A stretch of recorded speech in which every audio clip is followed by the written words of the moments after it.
What's up, and welcome to the Entertainment Room. Video game adaptations. Always a bit concerning to see news of these films coming out, especially for long-time fans of a game or a series of games. Today, I'm reviewing a film based off an incredibly popular game series that scared the hell out of so many. I'm sure many have at least heard of this game, even if you haven't actually played it, but Five Nights at Freddy's was a game that spawned many sequels, where you play as a security guard, watching the cameras, and just doing whatever you can to keep the apparently active animatronics out of the room you are stationed in. So they won't, well, kill you. Stuff you inside a different animatronic costume. Survive the night. I played Xbox 360 and PlayStation 2 some here and there growing up, but never much got into computer games for some odd reason, and looking back, it appears I missed some great eras of really popular games that were released. But Five Nights at Freddy's was also a game that I never played. I watched a YouTuber or two play through it, and even though I never got the full experience, I really appreciated the scares and the design, and just some of the reactions of those that I watched play. This film follows Mike, who is struggling to keep a job to support him and his little sister Abby, after both of their parents are out of the picture. Despite the hours and the pay, Mike reluctantly accepts a job as a security guard at Freddy Fazbear's, a one-time successful restaurant / arcade for kids that the owner apparently just can't let go. Mike starts to uncover strange things about the place and its past. So will this become one of those video game adaptations to go down as one of the shockingly greats? Or at least be tolerable? Or will it be thrown into the pile of forgettable and irritating attempts that we've suffered through already?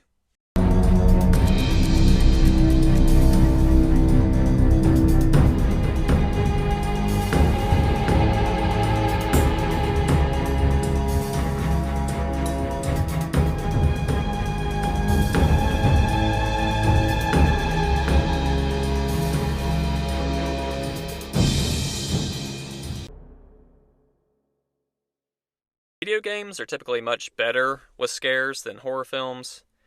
It's much easier to be caught off guard because, well, you're in it.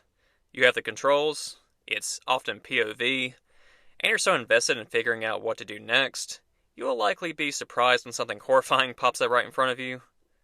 You can't hide behind your hands, can't hide in the YouTube comments, because you have to push on in order to finish the game. Five Nights at Freddy's, the game, was fantastic at creating suspense and throwing these sudden scares at you. They typically found a unique way to up the ante each game. This film is directed and written by Emma Tammy. Scott Cawthon, the creator of the games, also has a writing credit. He passed on a few scripts before selecting this one. Seth Kudebeck, Chris Lee Hill, and Tyler McIntyre are also credited for their writing. First and foremost, I have to praise the design of Freddy Fazbear's. They did incredible, actually, from the overall design, security cameras, and most importantly, the animatronics. Jim Henson's Creature Shop assisted in bringing these characters to life, and it is just vital to not absolutely screw up these iconic game characters, if nothing else, with the film. They most certainly did not drop the ball. As for 100% praise, for me, that's about it, unfortunately, for this film. That's not to say I didn't like this film, or didn't find enjoyment in it. I just wasn't as invested in the effort as a whole. This film is for the fans. That has been said by many defending the film, and a lot of people do love this film, and I get it. You like what you like, I won't argue.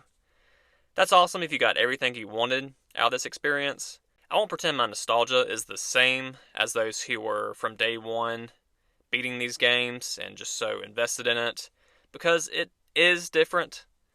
Just the film for me was simply fine, and there's just not much I would come back to. And despite not playing it, I still feel valid enough to think it didn't really capture the true essence of the game and what made it great. Josh Hutcherson plays our lead Mike, and he does a fine job, I think, but he's a good actor who can handle the weight of a lead role. The addition of these siblings and their situation, their trauma, it works, I suppose. They're relatable characters in a situation that is absolutely heart-wrenching, and I do feel for them both. And it's a setup that's good enough to have our security guard character put up with such a job for a while, because you can't really keep the video game logic in this case. A security guard, here's some asshole enthusiastically give increasingly ominous instructions. You almost die violently multiple times, but somehow make it out alive. You get out, you go home, recover, and you go back? Why? I don't know. Can't have your manager or the sadistic animatronics thinking you're a bitch or nothing. Anyways, a plot like that would definitely not work in most cases in a movie. For those who love logical explanations especially. A cool idea, I think. I'm not sure how this plot line will work out in the end as a whole film. What I thought would be cool is if a character was kind of stuck in a video game by these rules and just couldn't get out until he completed it, which, again, I think is a cool idea, but just a thought. The logic and scenario they create actually works very well. Of course, this also means the patterns and behaviors of the animatronics needed to be changed as well, to a certain extent. And again with the scares, the game was fantastic at keeping you focused and on edge. This can be difficult to translate to a film where we just passively sit back and watch all this happen to someone else. But I don't feel like they even really tried too hard to make a particularly scary film. And for some reason maybe they weren't as much trying to. Maybe more for the nostalgia and the story. The kills though, on the flip side, the few that there are actually kind of haunting for a PG-13 film. There's a group that is attacked at one point, and it's probably the best scene in the film. It's pretty brutal for what it was, PG-13 and all, and it was handled really well. Jump scares can overstay their welcome easily in a horror film, if ever utilized, but used a bit more sparingly, they can still work, but this film was relatively light on them for what I was expecting from a Five Nights at Freddy's film. I guess it really just depends on what you wanted out of this film. I personally was just expecting a more nail-biting experience, I guess. This film leads more towards like a mystery, and I would say even supernatural drama, more than anything. And those aspects still mostly work themselves. I guess I was just more disappointed by the pacing and the flow choices. This film occasionally creates suspense, if only briefly. The few scares they attempt, though, are handled pretty poorly outside of that one group scene. Predictable, music stops right before the big scare. And yes, again, the film is for the fans. We hear that a lot with book and game adaptations, and then some reboots and remakes even. And if you feel that way, then great. Just that idea sometimes feels like a cop-out when it comes to the writing. Filmmakers sometimes take something they know will be profitable and will bring in audiences, and they focus more on making it look good, they market it well, and sometimes the rest just kind of get tacked on any type of way. I wouldn't 100% put this film in that category personally, but it's not all the way exempt from it either. A limitation this film has, and it's a tough one to really resolve, I'll gladly admit. The animatronics in the games can move swiftly, any type of way, and it looks great. Here, you don't really get that movement as much. That would kind of add to the worry and the danger of their existence. With the real animatronics, that's really hard to accomplish, and the only way to fully lean into that behavior from the game would be to add more CGI to their mannerisms, but that would have come with its own problems. Probably more problems. And it could easily have been more silly in a really bad way. Again, they do have some remarkable shots. Foxy in particular has some chase scenes that are actually kind of great. They don't focus on that animatronic too much during these scenes, but give these awesome POV shots. So some effort was still evident in several moments, with Chica, Bonnie, Freddy, and Foxy in their involvement. On another positive note, it's an epic time to be alive at the same time as Matthew Lillard's acting career. He is a stellar actor who adds a lot to the work that he's in. He's not in this film a lot, but he still owns the screen whenever he's on it. I just loved his involvement. The mystery and the storyline, how it plays out, was okay. The reveal at the end apparently isn't super surprising if you followed all the games and the lore, but even if you're unfamiliar with it like I was, it's still a bit predictable. It's a fine finale, still. Apparently there will be maybe even a couple sequels to this. Now I believe that, despite people's problems with it, it still made a lot of money. That's confirmed or not, but supposedly Matthew Lillard has discussed it himself.